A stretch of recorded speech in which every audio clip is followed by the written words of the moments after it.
अस्सलाम वालेकुम नाजरीन, मेरा नाम अब्दुल्ला हसन है और आप देख रहे हैं इन्फो प्लेनेट यूट्यूब चैनल। आज का जो हमारा मौजू है वो जनरलाइज एंजाइटी डिसऑर्डर पर है। जनरलाइज एंजाइटी डिसऑर्डर को हम गैड और जीएडी भी कहते हैं।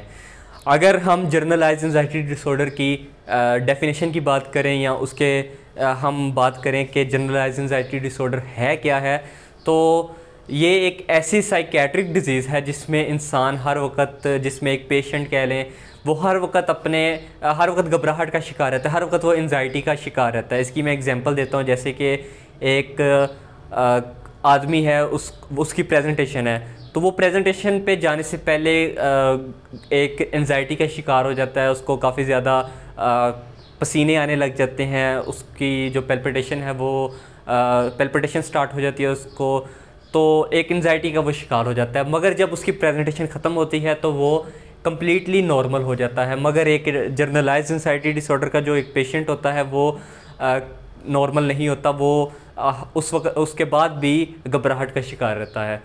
तो इसमें बहुत ज़्यादा घबराहट रहना जनरलाइज एंजाइटी डिसऑर्डर कहलाता है। अगर एक पेशेंट है वो 6 माह तक एंजाइटी का शिकार रहे तो हम उसको एक जनरलाइज एंजाइटी डिसऑर्डर का पेशेंट कहते हैं। तो अगर हम इसकी सिम्टम्स की बात करें तो इसकी 2 किस्म की सिम्टम्स होती हैं।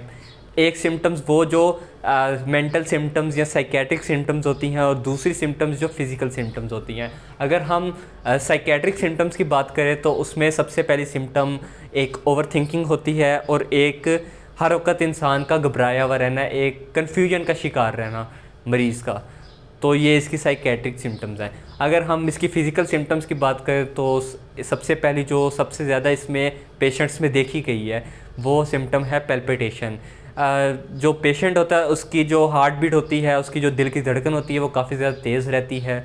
उसके अलावा उसका जो स्टमक होता है वो ख़राब रहता है हर वक्त। उसको इंडाइजेशन के इश्यूज़ रहते हैं, उसको एसिडिटी रहती है और बहुत सारे इश्यूज़ स्टमक के रिलेटेड रहते हैं। उसकी बाउल जो हैबिट्स हैं वो भी कुछ अच्छी नहीं रहती।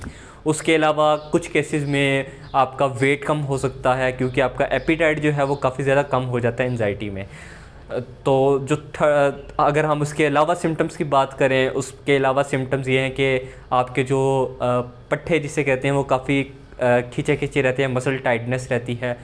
आपके जो हेडेक है वो हो सकती है आपको, और कुछ बहुत ही कम ऐसा पेशेंट्स में देखा गया कि उनका जो हाइपरटेंशन हो जाती है, उनको बीपी का भी इशू बहुत ही कम देर के लिए भी हो सकता है, यानी कि ड्रामेटिकली इस तरह के बीपी को कहा जाता है। तो मैं इस पे कंप्लीट एक पूरी वीडियो बनाऊंगा कि हाइपरटेंशन और एंजाइटी का क्या ताल्लुक़ है, तो इंशाल्लाह इसमें मैं कंप्लीट डिस्कस करूंगा। तो यहाँ पर मैं सिर्फ ये बताऊंगा कि बहुत ही कम केसेस में हाइपरटेंशन भी साथ आपको देखने को मिल सकती है एंजाइटी में। उसके अलावा अगर हम बात करें कि सिम्टम्स की बात होगी, अब दूसरी बात करें कि इसका क्योर क्या है और कैसे एक पेशेंट जो जनरलाइज एंजाइटी डिसऑर्डर का वो कूप अप कर सकता है।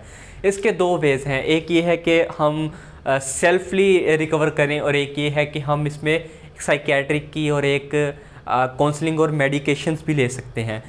मेडिकेशंस का ये होता है कि आपका जो साइकेट्रिक है, जो साइकेट्रिस्ट है वो आपको एक कंप्लीट कोर्स शुरू करवाएगा, जिसमें 3 मंथ से लेके वो 6 मंथ तक हो सकता है, और इंशाल्लाह इसके बाद आपको एक एंटी डिप्रेसेंट यूज़ करेंगे और आप इंशाल्लाह इसमें से कूप अप हो जाएंगे।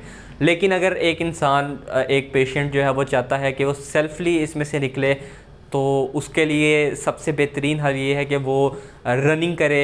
उसके अलावा वो वॉक भी, अगर रनिंग नहीं कर सकता तो कम से कम आधे घंटे की वॉक ज़रूर डेली करे। उसके अलावा वो मेडिटेशन करे, लॉन्ग डीप ब्रीथिंग करे, और उसके अलावा वो अच्छी खुराक बहुत ज़रूरी है एंजाइटी में से निकलने के लिए।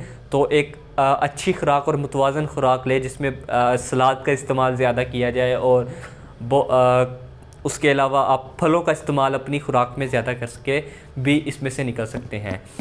उसके अलावा आप ज़्यादा जो वक्त है वो अपने दोस्तों के साथ गुजारें, और जो अपनी परेशानियां हैं उनमें उनको कोशिश करें कि आप कम से कम उनके बारे में सोचें, और ज़िंदगी के जो मुस्बत पहलू हैं उनकी तरफ ज़्यादा ध्यान रखें।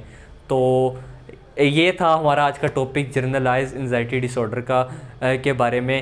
और मुझे उम्मीद है कि अगर आपको ये टॉपिक ज़रूर पसंद आया होगा, और आपको अगर ये टॉपिक पसंद आया तो प्लीज़ मेरे चैनल को सब्सक्राइब करें, ताकि मैं आपके लिए इसके बारे में और भी वीडियोस ला सकूं। और मैं एक कंप्लीट सीरीज़ भी इसके ऊपर लॉन्च करने जा रहा हूं, तो प्लीज़ आप इस सीरीज़ को फॉलो करने के लिए मेरे चैनल को सब्सक्राइब करें। शुक्रिया।